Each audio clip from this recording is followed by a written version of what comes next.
그래서 첫날은 심을 때 물을 많이 충분히 주시는 게 좋고, 그 다음부터는 얘가 마를 때까지는 물을 안 주는 게 좋습니다. 그래서 뿌리가 밖으로 퍼져나갈 때까지 좀 기다려 주셔야 돼요.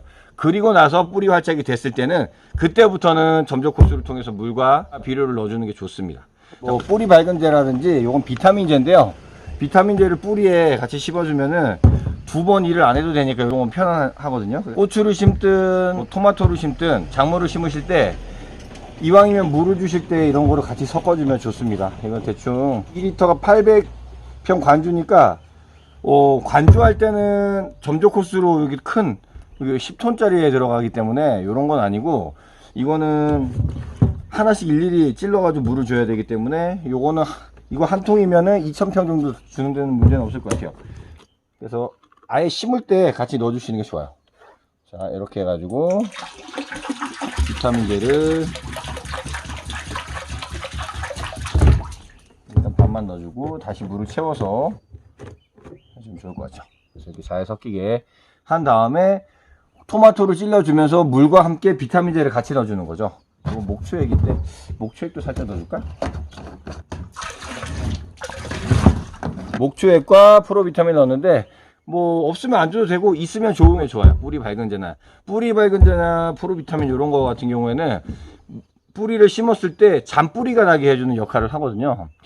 사실 토마토를 지탱하는 거는 큰 뿌리가 하지만 영양분을 먹고 흡수하는 거는 잔뿌리가 하기 때문에 사람들이 토마토를 키우다가 보면은 토마토가 힘이 없어 가지고 축 처진다거나 이런 경우에는 잔뿌리가 상해 가지고 수분 흡수랑 영양 흡수를 못하는 경우에 뿌리가 훅 처지는 경우가 있고 막 말리는 경우가 있어요. 꼬여 가지고 그 생장점도 이렇게 막 꼬이는 경우가 있어요.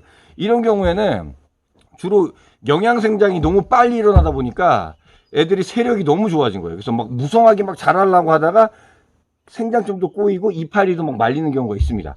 자, 이파리가 말리는 경우에는 대부분 많은 경우에 영양 생장이 엄청 강해 가지고 그런 경우가 있고, 이파리가 축 처지는 경우는 잔뿌리가 상했을 경우가 있어요. 그래서 잔뿌리가 상하지 않게 하려면 토마토를 심으실 때 가장 먼저 심으실 때 첫날은 물을 엄청 많이 주셔야 돼요. 이걸 점적 코스로 집어넣어봐야 물이 얼마 안 들어가요. 그러니까 아예 처음부터 하나 둘 이렇게 찔고 가는 게 아니고 하나 둘 셋 넷 하나 둘 셋 넷 하나 둘 셋 넷 물을 이렇게 주셔야 돼요. 2배는 주셔야 됩니다.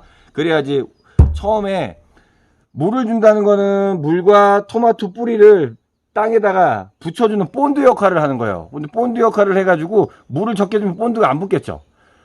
본드를 잘 발라줘야지 뿌리가 땅에 딱 붙는데, 요러고 나서 물을 계속 주시면 안 됩니다. 이러면은 뿌리가, 우리 농장은 진흙 땅이거든요. 그래서 물을 많이 줬을 때는 물이 고여 있어가지고 잔뿌리가 상해가지고 뿌리가 상할 수가 있어요. 그래서 첫날은 물을 많이 주고 뿌리가 물을 많이 줘서 붙여줬으면 가만히 놔둬야 돼요. 이거를 물을 맨날 주는 게 아니고 애들이 물이 없어가지고 물을 찾아갈 때까지 기다려 주셔야 됩니다. 그럼 잔뿌리가 심자마자 트레이에 똘똘똘똘 감겨있는 잔뿌리가 땅에 수분을 찾아서 빠져나가겠죠. 그러면서 잔뿌리가 많아지면서 이제 영양분이랑 수분을 흡수할 수 있는 잔뿌리가 많아지는데, 이렇게 심어놓고 물을 계속 주게 되면 물이 근처에 있으니까 뿌리가 뻗어나가질 않아요.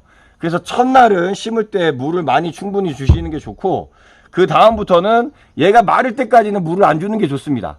그래서 뿌리가 밖으로 퍼져나갈 때까지 좀 기다려 주셔야 돼요. 그리고 나서 뿌리 활착이 됐을 때는 그때부터는 점적 호스를 통해서 물과 비료를 넣어주는 게 좋습니다.